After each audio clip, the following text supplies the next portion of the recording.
మీ కుటుంబ శాంతి, ఆరోగ్యం, ఆర్థిక అభివృద్ధి కోసం రుద్రాక్ష మహాపూజలో తప్పక పాల్గొనండి. ఇప్పుడే నమోదు చేసుకోండి.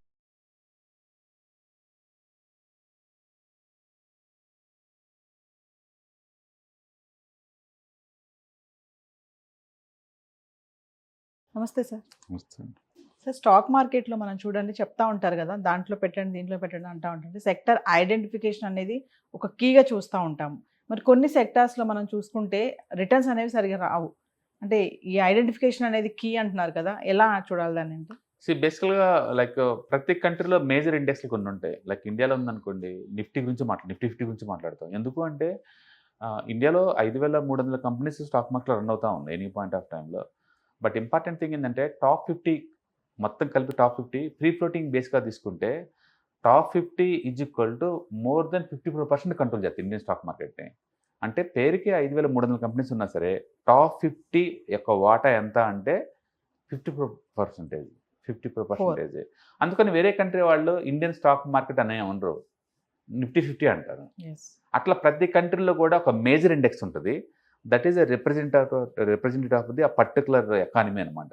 అట్లా ఇండియాలో నిఫ్టీ 50 అండ్ జపాన్లో అనుకోండి నిక్కీ 225 అంటారు అనమాట. అట్లా ఇవేంటంటే మరీ బ్రాడ్ ఇండెక్స్లు కదా, వెరీ బ్రాడ్ ఇండెక్స్లు కాబట్టి ఒక్కోసారి ఆగిపోయింది అనుకోండి గ్రోత్, డెకెట్స్ పట్టిద్ది మళ్ళీ గ్రోత్ బీన్ అవ్వాలంటే వాటిలో.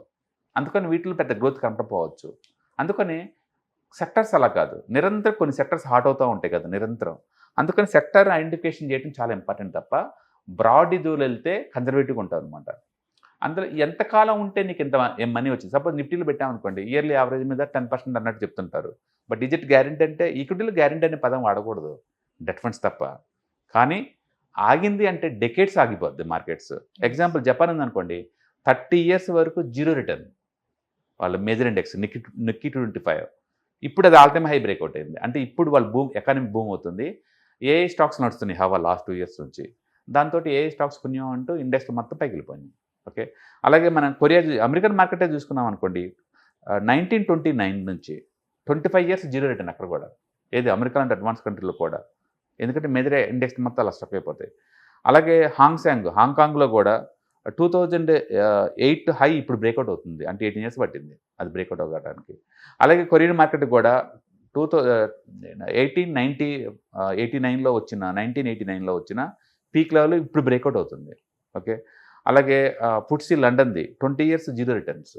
ఓకే, అలా ప్రతి కంట్రీలో కూడా డెకేట్స్ రిటర్న్స్ జీరో అయ్యే ఛాన్స్ ఉంది. అందుకని బ్రాడ్ ఇండెక్స్ జోలిపోయేటప్పుడు 1-2 సార్లు ఆలోచించాలా. స్ట్రక్ అయితే సేఫ్టీతో పాటు మనీ కూడా లేదనే విషయం. అదే కొన్ని సెక్టర్స్ హాట్ సెక్టర్ తీసుకున్నాం అనుకోండి, అవన్నీ రొటేట్ అవుతూ ఉంటాయి. స్టాక్ మార్కెట్స్ ఎప్పుడు లీనియర్గా పోదు.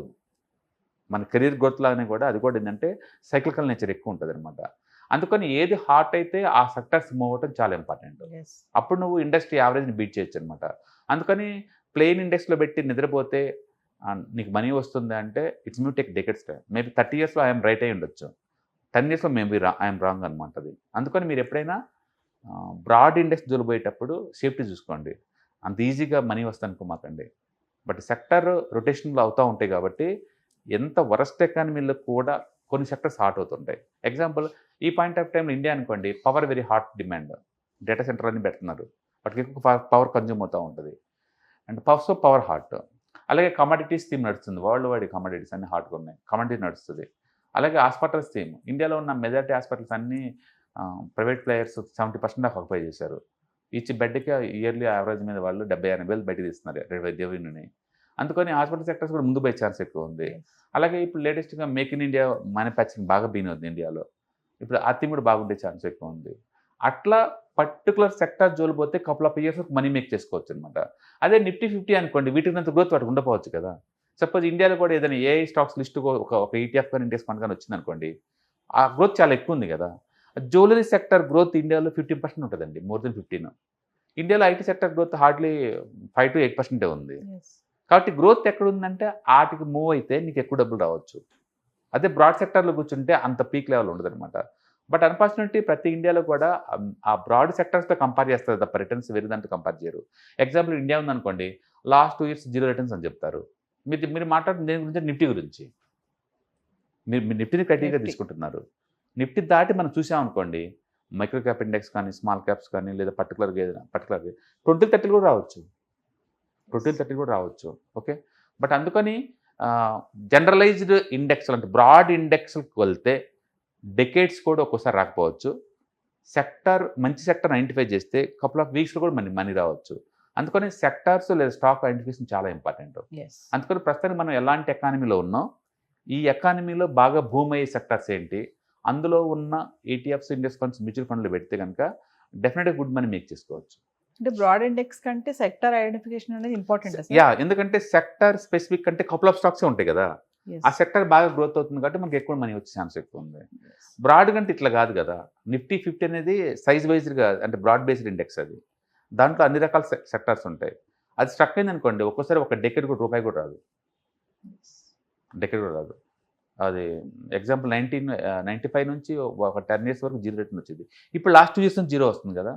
అలాగే వరల్డ్ వైడ్ చూసినా ఇది కనపడతా ఉంటుంది మనకు. అది అందుకని మరీ బ్రాడ్ ఇండెక్స్కి వెళ్ళినా కూడా అంత వర్త్ ఏం కాదు అనమాట. ఎందుకంటే అది టూ మచ్ బ్రాడ్ ఉంది కాబట్టి స్టక్ అయిపోతారు. Korea 20 years, America 20 years, Japan ఇప్పుడు ఆల్ టైమ్ హై బ్రేక్అవుట్ అయింది, 30 years బ్లాక్ అవుతాం. బట్ స్టిల్ SIPలు చేసుకుంటే కనుక అప్ అండ్ డౌన్ ఆ కొద్దులో అవుతూ ఉంటుంది కాబట్టి మనకి ఎంతకంత మనీ మేక్ చేసే ఛాన్స్ ఉంది. అందుకని ఈ స్టాక్ మార్కెట్ వాలటిలిటీకి మంచి సెక్టారు ప్లస్ SIP మంచి మెథడ్ ఉంటుంది, రెండు బోత్ కాంబినేషన్. ఏదైనా సరే finance goals important. Yes, thank you.